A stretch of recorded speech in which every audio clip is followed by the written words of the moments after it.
Hello সুপ্রিয় দর্শক, আসসালামু আলাইকুম। Welcome back to my channel. কেমন আছেন বন্ধুরা? আশা করি সবাই অনেক ভালো আছেন। আমি আলহামদুলিল্লাহ অনেক ভালো আছি আপনাদের দোয়ায়। আজকে আমি আপনাদের মাঝে শেয়ার করব ঢেঁড়স ভাজি অথবা ভেন্ডি ভাজি, যেটা বলুন না কেন। ঢেঁড়সের রং সবুজ রেখে একদম পারফেক্টভাবে ভাজি রেসিপি শেয়ার করতেছি। আশা করি আপনাদের ভালো লাগবে। রেসিপিটি যদি ভালো লেগে থাকে প্লিজ চ্যানেলটি সাবস্ক্রাইব করে পাশে থাকবেন। চলুন তাহলে রেসিপিটি শুরু করা যাক। ভেন্ডি ভাজি করার জন্য এখানে আমি ভেন্ডিগুলোকে আস্ত ভালোভাবে আগে ধুয়ে ফেলেছি। আস্ত যদি ধোয়া না হয় তাহলে এটা লোড বের হয়ে যাবে। এটা কেটে ধুলে কিন্তু অনেকটাই আঠালো আঠালো বের হবে, সেজন্য কাটার আগে এটাকে ভালো করে ধুয়ে নিতে হবে। তো আমি একটা নাইফের সাহায্যে এভাবে করে কাটতেছি। দেখুন আমি কিভাবে কাটতেছি, কুচি কুচি করে কেটে নিচ্ছি। আমি একটু কোনাচে করে কাটতেছি যাতে দেখতে ভালো লাগে। তো এইভাবে করে আমি সবগুলো ভেন্ডি কুচি করে নিয়েছি। আপনারা চাইলে বটির সাহায্যে এটাকে কেটে নিতে পারেন, কোনো অসুবিধা নেই। সবগুলো ভেন্ডি কেটে নেওয়া হয়ে গিয়েছে। দেখুন অনেকটাই সুন্দর লাগতেছে।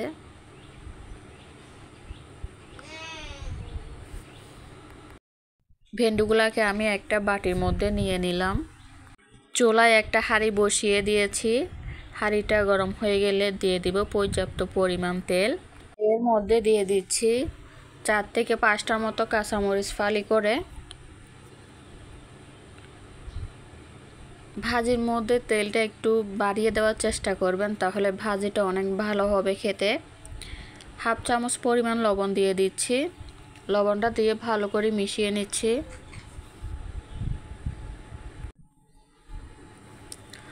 এবার দিয়ে দিলাম হাফ চামচ পরিমাণ লবণ। পেঁয়াজের মধ্যে দিয়ে দিতে হবে। তাহলে ভেন্ডিটা দেওয়ার পর প্রত্যেকটা ভেন্ডির পিসের মধ্যে খুব ভালো করে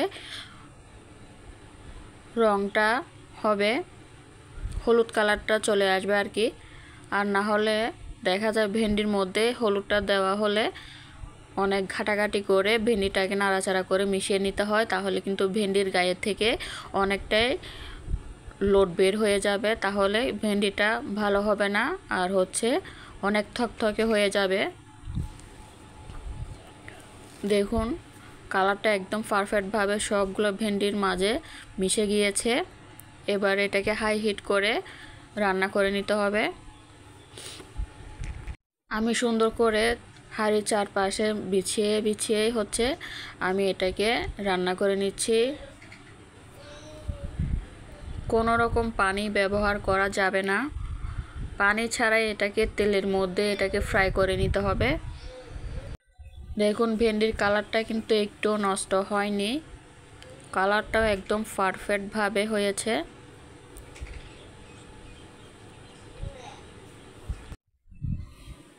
এভাবে করে আপনারা বাসায় একবার হলেও ট্রাই করে দেখবেন।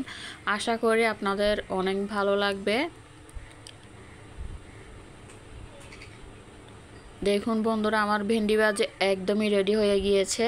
কালারটা একদম সবুজ রয়েছে, একটুও কালারটা নষ্ট হয়নি। এভাবে ভেন্ডির রং বজায় রেখে ভাজি করে খেয়ে দেখবেন, আশা করি অনেক ভালো লাগবে। দেখতেও ভালো লাগে, খেতেও কিন্তু অনেক মজা হয়। রেসিপি ভালো লাগলে লাইক কমেন্ট শেয়ার করবেন, পাশে থাকে বেল আইকনটি প্রেস করে রাখবেন যাতে নতুন কোনো ভিডিও আপলোড করার সাথে সাথে সবার আগে পাওয়ার জন্য। আসসালামু আলাইকুম।